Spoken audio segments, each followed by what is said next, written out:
Hello, welcome to video 5, the 3-period lesson. So this method of teaching is what Montessori has been founded on and why you will read a lot of articles that will talk about why we don't test in Montessori. We do in fact test using the 3-period lesson. It's just not a written test like you would see in a traditional education. So the series that I'm going to be doing for the follow-ups will be the parts of the bird with your children. And the reason I chose the parts of the bird is, well, not only because my kids in my classroom all said that it was absolutely their favorite thing we studied this year, but also to show you how you take those 3-part cards, use them and apply them, and how to make them engaging and fun, right? So I actually have an amazing friend who is an artist and a Montessori teacher. She taught art for my school this last year, and she created a Parts of the Bird 3-part cards for this program, for this course. So this is going to be in 3 parts. There's a picture. There is a definition that comes with each individual picture, and then there's the label, okay? So if you purchase this file, it's all in order for you. You just cut it out. You can even have your child cut it out, and when you're ready to present, you're going to present this work and any lesson that you're going to be presenting in 3 parts. So the first part is what we call the introduction, right? So I'll give you an example. This is the head. The head of the bird holds the beak and the eyes. It's connected to the abdomen. Okay, so you're just introducing a new idea. And the second component is verifying understanding. So you want to mix up everything you've introduced. You go, where's the head? Which one's the head? Oh, what does the head do again? Right, so you're kind of engaging them in big questions, making sure they understand what part this is. And then the third period would be knowing if they've mastered it. And the way that we gauge mastery can look very different depending on the child, right? So I had a child that was suffering from dysgraphia, really discouraged with writing, didn't want to write anything, wouldn't do any follow-up work that required writing because he would get super frustrated and knew that he couldn't make it look the way that he wanted. And so one thing we did was I just took the cards, no pen, paper. I took the pictures, the labels, and the cards, and I said, okay, great, present the lesson to me. He not only presented the lesson, but when we went to do the next parts of animal in the sequencing of the zoology lessons, he knew it better than every single child that I gave this lesson to. So don't discount an alternative way to test understanding, okay? So the third period is testing their mastery, that they know what it is, and the best way to know if they know is for them to teach it. So they can teach it to you, they can teach it to a friend, they can teach it to a sibling, or even, scramble it all up and go, okay, show me how you put it back together, right? So you're trying to be engaging, you're trying to really see, he really understood the external parts of the bird, but he doesn't quite understand why or how birds reproduce, that they don't have babies in their bellies like us humans. And so maybe that's where you want to take the lesson next.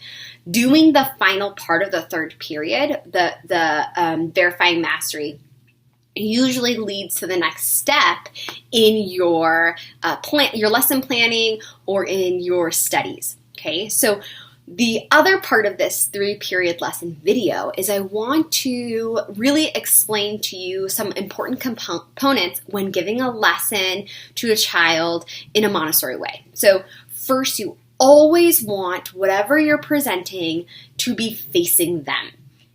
I'm not going to lie, it's a little hard at first. It's really hard when you're presenting and you're the head is, and you're trying to read it upside down and you're wait, what does that say? And then you have to turn it back to you, right? give yourself some grace and compassion. All of us Montessori teachers practiced before we actually gave any lessons to kids, and we still made mistakes, and kids are the most forgiving human beings out there, so know that they're not going to hold a mistake against you, and the best thing that your child can learn is that you are learning too, right? That we always learn. Learning doesn't stop just because you're not going to school. So you want to make sure that the material is facing your child. So the lesson that I give in the next video, the one I have, the parts of the bird for your children, I have it on the wall because I couldn't fit it all like I would on a mat. And if we were presenting, I would present it on a mat so it's a clear, defined space. Whatever works for your child. If your child is used to being in a traditional setting with a desk, then their defined space is probably preferred to be on a desk. We use rugs in the classroom, we use desks, there's lap desks, there's so many options, but when you are presenting a new lesson, you kind of want to make sure it's not near other items that will be distracting, okay? So make sure your space is clear and clean of distractions, number one. 2, the material's facing them. 3, you want to set your expectations verbally and clear before you start the presentation. So I'm so excited today. We are going to be learning parts of the bird, and I expect that you are reading with me and asking any questions that you might have so that I know what you want to know more about. Okay, so that's setting clear, kind boundaries and letting your child know that you expect them to be a part of this, to be engaged, right? And as you start to present things, like you're not a teacher, you haven't had this training, but it's really not that hard to ask what they enjoy. What do they want to know more about? Maybe bringing a part of this lesson to a real life experience that you had and helping them to make those connections to see that you can connect materials to real life experiences. And I really want to make it clear as well that these materials are not the only thing that you can use. These 3-part cards are not the only thing that you can use for lessons. Everything around us is a lesson, right?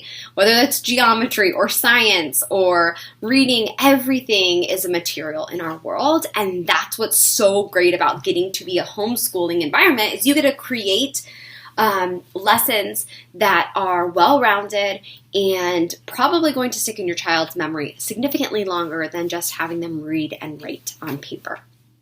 So the other reason I chose the parts of the bird is because during this crazy quarantine time where we're behind a camera and the computer all day long, this is a perfect example of how you can take one tiny lesson and get outside and do tons of correlated lessons. So we did do this in virtual learning, which is another reason I chose to do the course on this lesson, because some of the things that we did to continue getting away from the screen and in nature was we did a daily nature journal. So that is something children really enjoy. So you get to, decide where they're going to have their journal. I try to structure it in the beginning and make it less structured as they get used to it. It's kind of hard to start with writing down their observations. So writing down, I see, I notice. So I see birds in the morning more than in the afternoon. I notice this small bird has a really high pitch sound, and I notice that this bird kind of squawks like a parrot. So you want to write down all your observations. In nature journals, they can sketch, they can tape on real things. So if they found a feather, like, I think this feather, and tape it on. And then use hand sanitizer after. But that's what's great about the birds. So they can get outside nature journal. They can make graphs. Let's graph every day. What bird did we see? So we'll make a list, a graph of the 10 most common birds in our neighborhood. Okay, every day I saw the crow. Every day I saw a hummingbird, right? Getting to do math with the thing that really excites them is going to make this whole learning experience connected. And we always joke that it's like a spiral effect, right? You're just coming back to it, and then it always reconnects some way. And this is, I feel, a perfectly applicable lesson for that. So nature journal, graphing.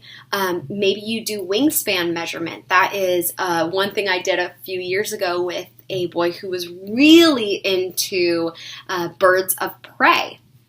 And so he wanted to see, the comparison of a bald eagle's wingspan to a hummingbird's wingspan. So you can do measurements and you can do operations between those measurements. So taking the largest, the smallest away. And you could do bird feeders, right? So if they're into geometry or engineering and getting their hands on, you can make a birdhouse, a bird feeder. The extensions for parts of the bird are endless. You can go to the beach and just sit there and watch the seagulls and the pelicans and, all of the animals at the beach. You could go to the forest. Wherever you are in this world, there is some type of bird to watch and learn more about. And the way I get children excited about this lesson is I say, look, these are the external parts of the bird. We can't study birds if we don't know their parts that identify them. So the way that we know a pelican is a pelican by their beak, by their wingspan, by their tail feather. But if we don't know what a tail feather is and we don't know what a beak is, we can't make accurate notes in our nature journal or observation. So this is a skill we need to get to go out and do this.